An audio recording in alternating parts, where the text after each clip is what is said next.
Faso, M. Roch Marc Christian Kaboré, m'a fait l'honneur de m'appeler pour diriger le gouvernement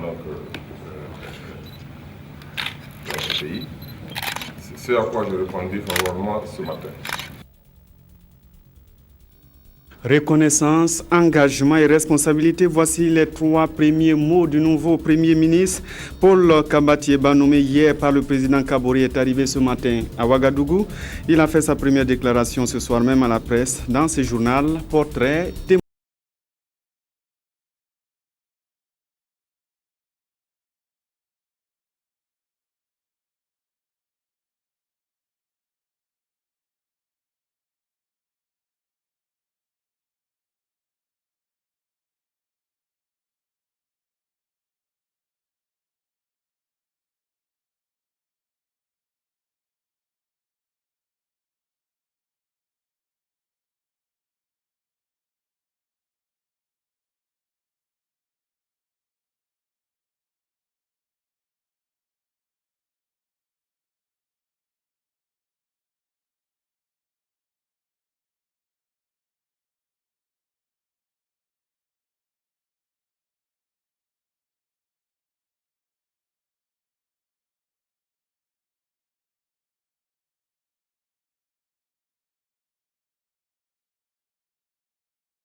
De l'insurrection populaire qui a mis fin au régime que vous connaissez.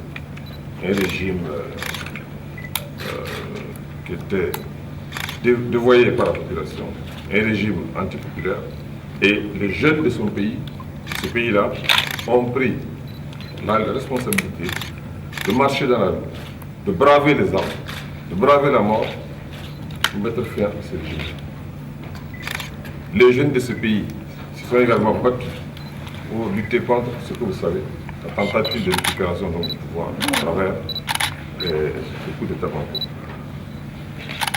Ce courage de la jeunesse, cette clairvoyance de la jeunesse, cette détermination de la jeunesse nous interpelle, montre que nous sommes, si nous le voulons, à mesure de prendre notre destin en main, de construire un avenir. Et donc, le souvenir des martyrs qui sont tombés lors de ces deux événements, à savoir les événements de l'insurrection du 30 octobre 2014 et la résistance farouche que la jeunesse a eu à manifester à la tentative de coup d'État de septembre 2015, démontre à souhait que la jeunesse burkinabé aujourd'hui est mature. La jeunesse burkinabé aujourd'hui a besoin de changement. La jeunesse burkinabé aujourd'hui a besoin de démocratie. Elle a besoin de progrès économiques et sociaux qui sont à la hauteur des sacrifices consentis. Alors, dans les jours qui suivent, j'entreprendrai sous l'autorité du chef d'État les démarches nécessaires pour la constitution du gouvernement. Et j'ai bon espoir que dans les quelques jours qui viendront, je ne peux pas vous donner une date précise, nous aurons un gouvernement qui sera à la hauteur des attentes, des défis auxquels le peuple burkinabé est confronté. Ce sont des propos recueillis pour nous par Moussa Ouedraogo et Tanga Kafando. L'ancien administrateur délégué du Fonds de stabilité financière de l'UEMOA est arrivé ce matin à l'aéroport international de Ouagadougou en provenance de Dakar. Qui est-il au juste? Portrait signé de Jean Zongo et Evelyne Dabiri. Enfin, l'oiseau a trouvé et le voilà. Paul Kabatieba, nouveau Premier ministre du Burkina.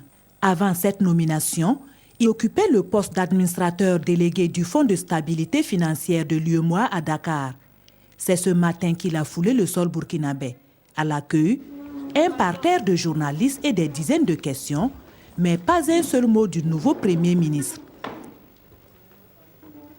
Paul Kabatieba est titulaire d'un doctorat de 3e cycle, option monnaie, finance banque, obtenu à l'université de Grenoble 2.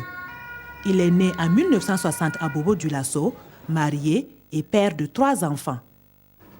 Mais au-delà de ce parcours professionnel, qu'est-ce qui se cache derrière la personne de M. Paul Keba Tieba? Nous avons rencontré un de ses amis d'enfance, un très proche du nouveau chef du gouvernement, Moussa Ouedraogo Dramane.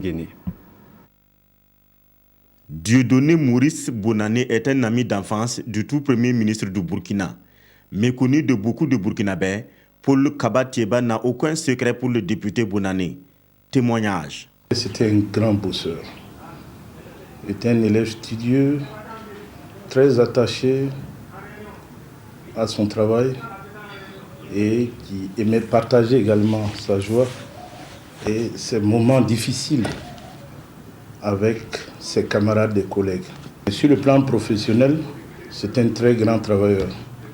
Il lui arrivait des moments où il m'appelait au-delà de 22 heures de son bureau à la BCAO pour que nous échangions sur des sujets intéressants notre pays.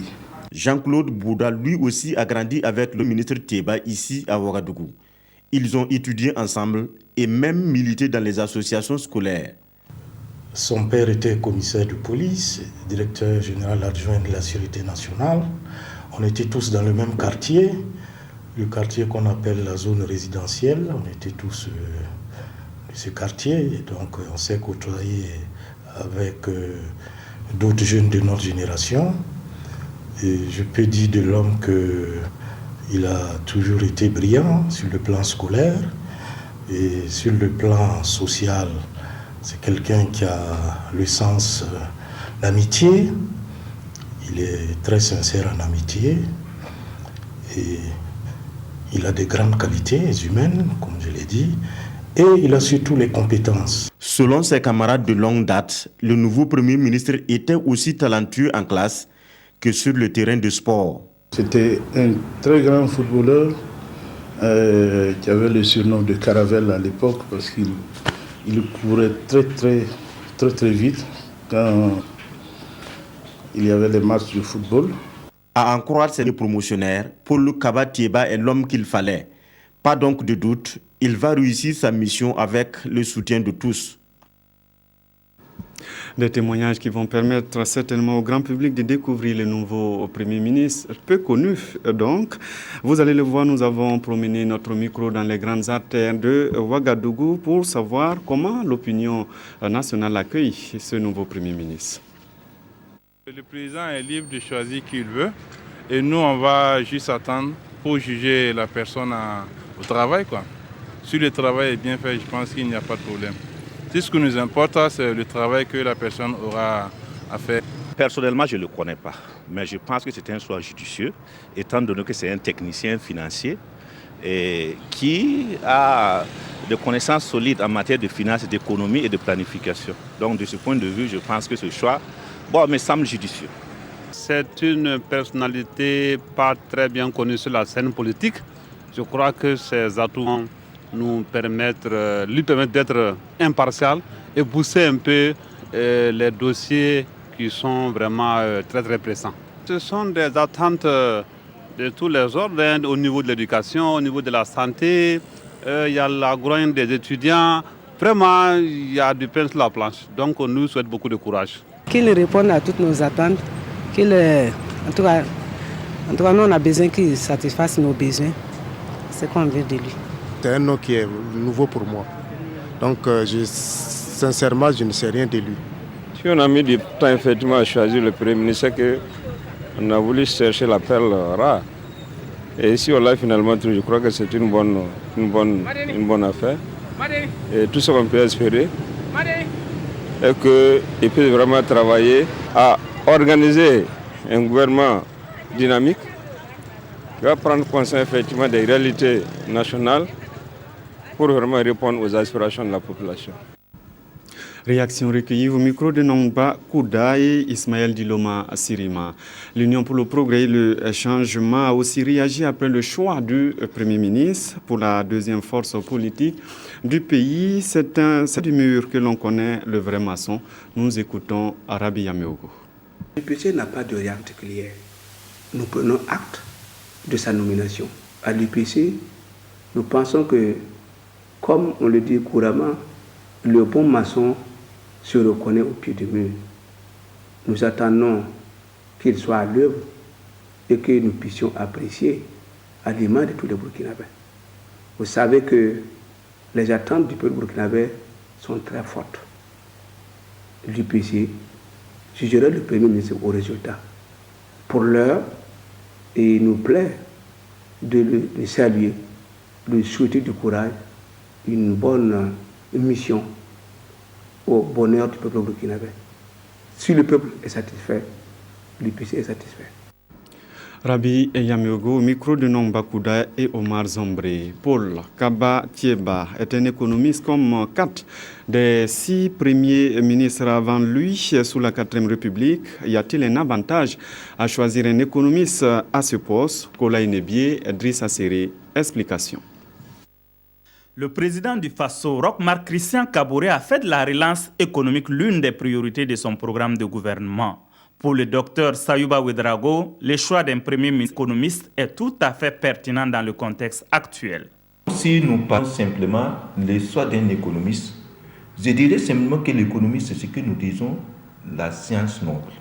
Lorsque vous regardez les causes de l'insurrection, c'est des causes économiques, ce n'est pas des causes politiques, même si les politiciens mettent ça devant.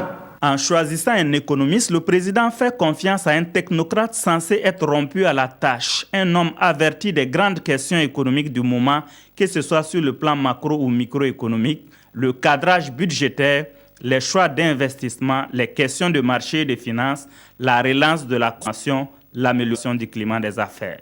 Sur ces aspects, le nouveau Premier ministre a les atouts nécessaires pour ne pas décevoir. Il doit s'inscrire dans la lignée des premiers ministres que le Burkina a connus au cours des 3 dernières décennies.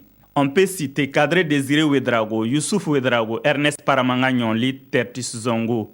Tous issus du monde économique et financier, ils sont crédités de bons résultats économiques à la tête de leurs gouvernements respectifs. Luc Adolphe Tiao, journaliste de formation, est arrivé dans un contexte particulier où il fallait communiquer pour faire passer des idées et engager des réformes politiques dont la modification de l'article 37. Coïncidence ou conséquence, à partir de 2011, l'économie burkinabé a montré des signes d'essoufflement.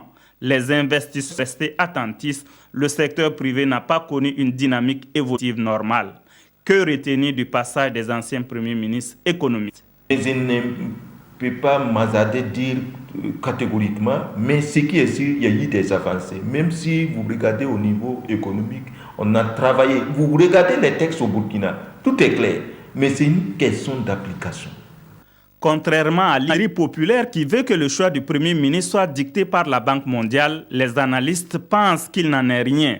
Les institutions de Bretton Woods sont surtout préoccupées par une bonne gestion des ressources qu'elles mettent à la disposition des États. Sans être une panacée, un Premier ministre économiste est indiqué pour répondre aux attentes de la population. Dans l'urgence, il devra s'atteler non seulement à résoudre les questions de sécurité et à restaurer l'autorité de l'État, mais aussi à établir la confiance avec les partenaires, à lutter contre la corruption, à dynamiser le secteur privé, à créer des emplois pour les jeunes et à promouvoir des activités génératrices de revenus pour les femmes. Et notre invité est le professeur Serge Théophile Balima. Bonsoir, professeur. Bonsoir. Alors, vous avez suivi, la plupart des Burkinabés ne connaissent pas du tout le nouveau Premier ministre. Alors, est-ce que ce choix d'un Premier ministre tout nouveau, pas du tout connu par le public burkinabé, est un atout ou un handicap? Bon, écoutez, ce n'est pas forcément un inconvénient que de ne pas être connu. Parfois, c'est un avantage, parce que dans le contexte actuel de notre pays, vous savez qu'on a une opinion publique qui est très en éveil et qui a coutume de plus en plus à passer les CV des personnalités au scanner. Comme il n'est pas connu, à mon avis, ça lui donne une certaine virginité politique qui peut lui donner des coups de franche pour composer un gouvernement au-delà des clanismes auxquels on était habitué. Alors, vous avez parlé de composition du gouvernement. Est-ce que dans cette composition, justement, il faut continuer sur la même lignée, choisir des hommes tout neufs, non connus par la population, ou est-ce qu'il faut faire un savant dosage entre du nouveau et d'un peu nouveau, d'ancien, on va dire? Bon, écoutez, c'est un État qu'il faut gérer et dans un État, on a des jeunes et on a des personnes relativement âgées ou des personnes moins jeunes. Je crois qu'il va falloir nous donner un cocktail assez hétéroclite sur des principes et des valeurs nobles. Vous savez qu'à l'heure actuelle, les gens sont demandeurs de transparence, les gens sont demandeurs de justice, mais aussi les gens ont besoin de personnalités compétentes dans leurs tâches, capables d'exécuter les programmes sur lesquels le président Kaboré a été élu. Donc, pour mettre un programme en œuvre, il faut avoir aussi des compétences pour non seulement l'exécution, mais aussi pour contrôler la mise en œuvre. C'est dans ce sens-là qu'il va falloir faire appel à des hommes compétents, mais surtout des hommes qui veulent travailler, parce qu'il y a beaucoup de réformes à faire, c'est ce qui était promis. Et c'est permis, je crois, à celui qui a été élu d'accéder au palais de Kosiam. Donc, le dosage absolument, il faut un savant dosage. L'essentiel, c'est des hommes de valeur. Et comme on le dit souvent, la valeur n'attend point le nombre des années. S'il y a des jeunes qui sont compétents, mais qui ont la sérénité nécessaire, la maturité nécessaire pour gérer des hommes et des femmes dans un climat de concertation, de dialogue, en écoutant les forces de proposition constructives, je pense qu'il n'y a pas de problème.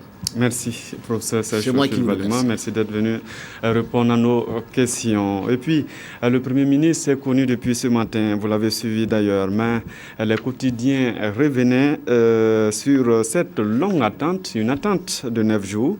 La revue de presse est signée de Sibidi Issa Lankwande.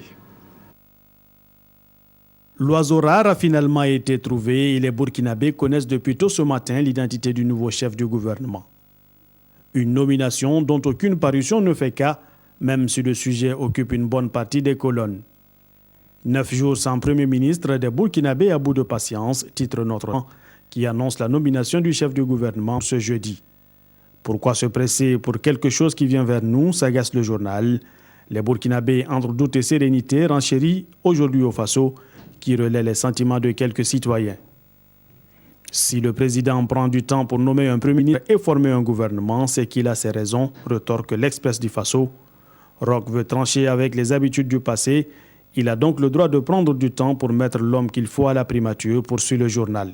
Le Nigeria a mis 5 mois avant de se doter d'un gouvernement, mais le pays ne s'en bien moins porté, conclut-il. Pendant ce temps, à Kosiam, Roch reçoit et consulte. Valse d'audience à Kosiam, annonce l'observateur Palga, les dernières nouvelles du Faso ou encore le quotidien. Dans la matinée du 6 janvier, le président du Faso a successivement reçu le vice-premier ministre belge, le chef d'état-major général des armées, les directeurs généraux des douanes, des impôts et de l'Institut national des statistiques et de démographie. Entre coopération, point des missions de l'armée, santé financière et économique du pays et état de la population, Roch s'est vite mis au travail, indique le pays. Et du boulot, justement, le nouveau Premier ministre, le président du Faso en Oron. Voici un exemple. Dans le village de Kokolo, dans la commune rurale de Nanoro, nous sommes au centre-ouest. Là-bas, le village est divisé en deux par le barrage du Soum. Pour se rendre à l'école, les élèves doivent emprunter des pirogues, une gymnastique au quotidien. Issa Kawedraogo, Dramandadia. Les jeudis, en principe, il n'y a pas cours à l'école primaire. Mais ici, les élèves du CM2 de l'école primaire publique de Kokolo ont été invités à rejoindre leur classe pour quelques heures de cours. Sur le chemin de cette école, le barrage du Soum, un passage obligé pour certains élèves. Au moins 1 kilomètre à parcourir en pirogue. Je travaille ici chaque fois parce que moi je n'ai pas peur. Je sais nager dans l'eau là. Mais cela inquiète enseignants et parents d'élèves.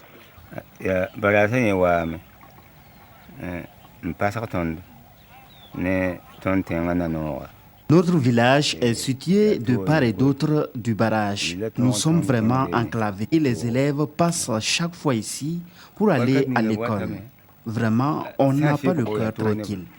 Si un enfant qui a 7, 8, 9 ans doit prendre une pirogue pour rejoindre son école, vous comprenez que ce n'est pas la joie. Si pour traverser le barrage, le passant débourse entre 300 et 500 francs CFA, une réduction est faite pour les élèves. 200 francs pour le ticket aller-retour. Moi, je connais la situation des élèves. Au moment on peut avoir des sous un peu, mais il y a aussi qu'il y a des difficultés. Même s'il y a les sous, je les prends 100 francs. Mais des drames, il y en a eu de par le passé dans ces eaux, nous explique le directeur de l'école de Kokolo. En décembre 2014, par exemple, une pirogue a chaviré ici, faisant 3 morts. Le village peut néanmoins se satisfaire d'avoir accès au réseau de télécommunications. Mais là aussi, la qualité fait souvent défaut. À Kokolo, comme partout ailleurs au Burkina, des consommateurs de téléphonie mobile manifestent leur mécontentement. Les clients d'Airtel, par exemple, dénoncent le balayage systématique des mégaoctets lorsque le délai d'utilisation arrive. Mokhtar Ouedraogo, Koulaï Nebié, Abdel Aziz Yaguibou. Au niveau de l'appel, moi je trouve que ça va, c'est fiable. Mais la navigation, là, vraiment, ils n'ont qu'à voir. C'est pas du tout ça. Tu mets, tu recharges. En est, tu n'as rien fait même de bon. Quand tu consultes, là, c'est parti. Ces griefs, Ida Ouari n'est pas la seule à les exposer. D'autres consommateurs se plaignent également des services de l'opérateur de téléphonie mobile Airtel Burkina. La principale récrimination formulée, la courte durée de validité des mégaoctets souscrits pour la connexion Internet. Lorsqu'un abonné n'arrive pas à épuiser son forfait avant le délai imparti, Airtel, selon certains abonnés, balaye systématiquement le forfait restant. Tu peux mettre au moins 2000 mégas. Ça ne va pas arriver 30 minutes. Tu consultes seulement, il n'y a rien.